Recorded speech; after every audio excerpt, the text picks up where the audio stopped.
It was the worst, sickening, pit of your stomach falling through the floor feeling I've ever felt in my life. I knew immediately it was very bad.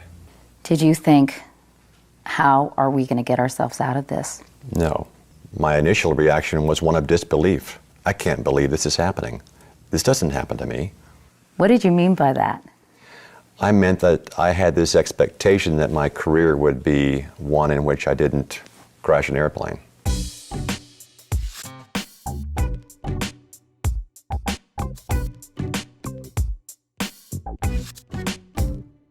Okay, so we're back with our series on the sleep, consume, blast plays. There are 8 types that have this, and this is the 5th type we've done after a little bit of a break. And today we're looking at the SiFis, who are ISTJs, but they are SFs, so their communication style is not as clear as an ST.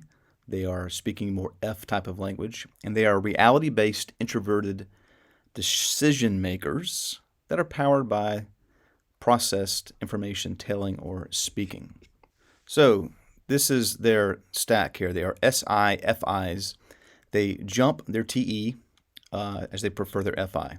And so they are order over chaos, and they prefer making decisions for the self over everyone else, the tribe. Again, that doesn't mean they don't make decisions for the tribe, but their preference is consulting themselves before other people.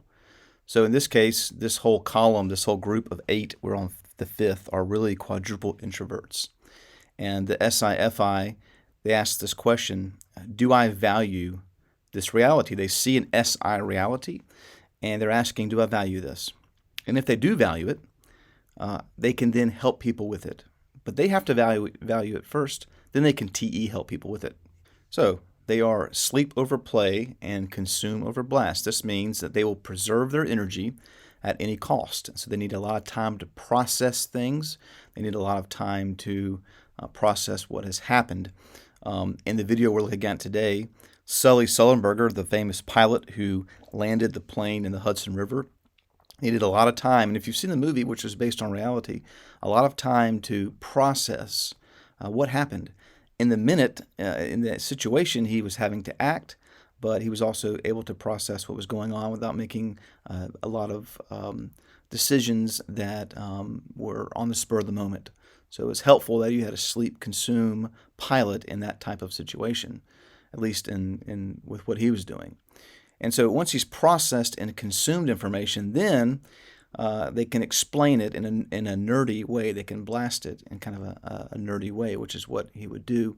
And so maybe not the best speaker, but they have blast third, which means they can explain, but they have to really understand what they're talking about before they can explain something.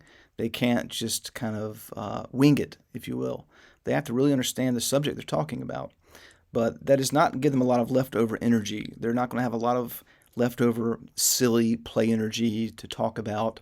They'll have some, but that's really not what their goal is. Their goal is not to really have those type of conversations. So the strengths of this type is that they are very good at organizing reality. They avoid the chaos. And so with a airline pilot, they're going to have checklists. They're going to be very good. They enjoy the organization. They enjoy sitting down and going through the 100-point checklist to make sure there's no accidents, no issues with the plane. If you have an SI pilot, you're probably in good hands. So that's a good thing to know. But this actual particular type is also FI, and so when it comes to decision making, dealing with people, they know what they value, and they're going to make decisions primarily on what they value and stick with it. Again, they'll think through these major decisions, and if there's a project, their consume being second, they will complete that project. They're going to complete it. Just like Sully said, I'm going to land this plane, we're going to do it. If you've seen any of the interviews, they wanted him to land elsewhere, and he said, no, I'm going to the Hudson, because he knew he could do that, and he felt good about it. And with this type, if they're in an emergency situation, you want them doing what they feel good about doing, because that will TE help everyone. The weaknesses is they're not going to naturally consider what works for others. Again, the book might say, hey, this might be better for everyone, but if they don't feel like they can do it, they're not going to do it. And so sometimes, I'm sure if Sully polled the entire plane and they said, would you like to go to another airport that we might not be able to make it, or would you rather land in the Hudson River? Many of them would actually freak out if they knew if they had the choice to be given to land in a river or an airport, even if the river was the best bet. So it could be helpful at times, but they're not going to naturally consider what works for others. They also will struggle with understanding the concepts behind the reality, and they're not quite interested in it, really. When it comes to emergency like the one we're talking about, he's not frozen with understanding what's happening. He's not asking himself, why is this happening? He's trying to land the plane. And so it can be a good thing, but sometimes if you don't see what's happening behind the scenes, you can make poor decisions as well. Also, we've covered this, they're not going to have a lot of energy to burn because they're sleep over play. And because they're sleep consumed, it can take them a long time to get moving or to change direction.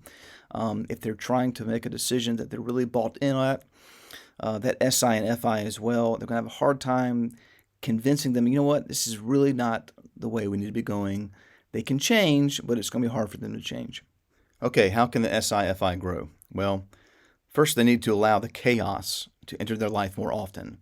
If they can do that, if they can allow the chaos to do that, that's pretty special. If they can allow that chaos to kind of breed, not plan out every little thing, be a little spontaneity, that's trusting others and trusting the world, they can grow that way. Before they're making decisions, if they can ask a few people, hey, do you think what I'm doing, what I like to do, is it really going to work? That can help getting that input. Giving themselves time limits for making decisions, and then maybe make some decisions without really researching it a lot. So little things like, what are we having for dinner tonight? Well, I'm not real sure. Well, I need to know by 6 p.m. They're going to feel pressured, but if you give them a time limit, most people with this type, they will get it done in the time limit if they can agree to that. So that's a way to give them a path to growth. And then another thing you can do is you can ask someone in your life that you trust, hey, what would you like to do today? Let's get out of my schedule. Let's get out of my routine. Let's go do what you want to do today, and I'm not going to plan it. I felt very comforted by that. I knew immediately that they were on the same page, that if I could land the airplane, that they could get them out safely. But there was still a big if. I was sure I could do it. You were. Yes.